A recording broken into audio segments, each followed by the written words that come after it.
سلامونه دوستان، نن درته د امپاکټډ غاښ ویستلو طریقه ښیم. نو ویډیو تر اخره پورې وګورئ او چینل د سره لازمي سبسکرایب کړئ.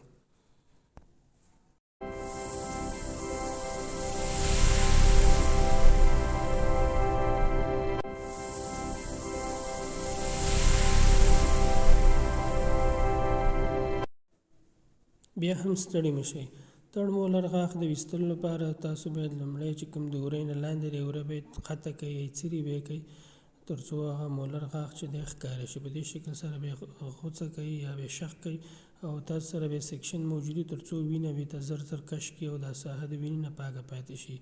او تاسو سره باید ماوت ریټراکټور باید موجود وي، لکه تاسو ته دا چپ لاس فلزي اله ښکاري دا باید موجود وي تر څو تاسو ته دا غومبورې کش ونیسي. نور به سیکشن زر زر استعمالوئ تر څو وینه ډیره جریان ونه کړي او د ناروغ څخه تېره نه شي. بیا به د بون فایل په واسطه یا د ډایرکټ الیواتور په واسطه هره وسیله چې تاسو سره دا وری به د غاښ نه ښه سره جدا کوي، همزمان به سیکشن ورسره استعمالوئ تر څو وینه زر زر سیکشن ځان ته کش کړي او ساحه پاکه پاتې شي او ډیره خونریزي پکې موجوده نه وي او تر څو به ناروغ څخه تېر نه شي. پس د هغې نه به تاسو د دې ماشین په واسطه باندې د غاښ نه دا وری نور هم جدا کوئ یا به هم ترېنه لرې کوئ. اوبه به هم ورسره استعمالوئ تر څو دا ساحه ګرمه نه شي او عصبي تخریشونه یا هم بل مشکل ورسره پیدا نه شي او دغه غاښ باید شي په روغ جوړ به راووځي او نور انساج هم باید تخریب نه شي. دا هم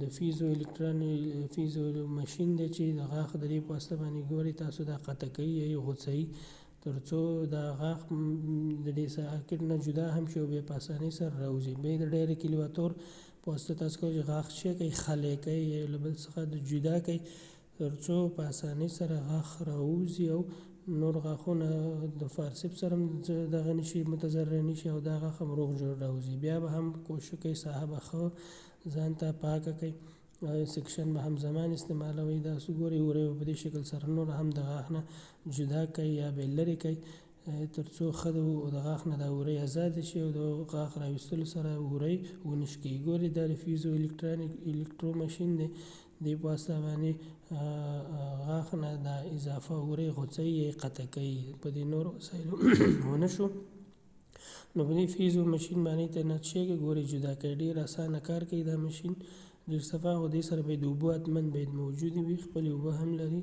اوبه باید ورسره موجودې وي چې دا غاښ چې نه شي د غاښ او دا نور انساج ونیسي ځکه دلته حرارت زیات وي نسبتا. بیا به هم کوشش کوئ چې غاښ د نورو غاښونو دغه کوي جدا کړئ، په قراره کوشش وکړئ چې د همدې الیواتورو په واسطه یې باندې راوباسئ. تاسو وګورئ په دې ویډیو کې غاښ یې ښه را جدا کړو. اوس ورته فارسپ واچوم، فارسپ په واسطه به اوس غاښ د دې ساکټ نه راباسي او لرې کوي. ګورئ په دې شکل سره غاښ یې راویست او ساکټ نه یې لرې کړ. ډېره په اسانۍ طریقې سره یې وکړل شول چې دا غاښ یې لرې کړي او ویې باسي تر څو د ناروغ د دې مشکلاتو نه بچ شي. نو تاسو به دې نه پس غاښ به سوچر کړئ، دا ساحه به وګنډئ، وبخښئ غاښ نه وری به سوچر کړئ او بیا ګنډئ. د دې ناروغ پاس تړ مولر هم خراب دی. تاسو ګورئ د ډایرکټ الیواتور په واسطه باندې ګورئ په کومه طریقه ویستل کېږي. نو په دغه شکل سره په اسانۍ سره دا مولر غاښ هم چې د خراب و یا هر څنګه چې وبې ته لرې شو. دا و د ایکسټراکشن ویډیو، ډېره مهمه ویډیو وه. خدای دې وکړي چې خوښ شوي مو ویډیو لایک کړئ او کمنټ ضرور وکړئ. د نورو ویډیوګانو لپاره زموږ چینل سره سبسکرایب کړئ تر څو نوې ویډیوګانې نه تاسو په وخت باندې خبر شئ. د لیدلو نه یوه نړۍ مننه. السلام علیکم ورحمة الله.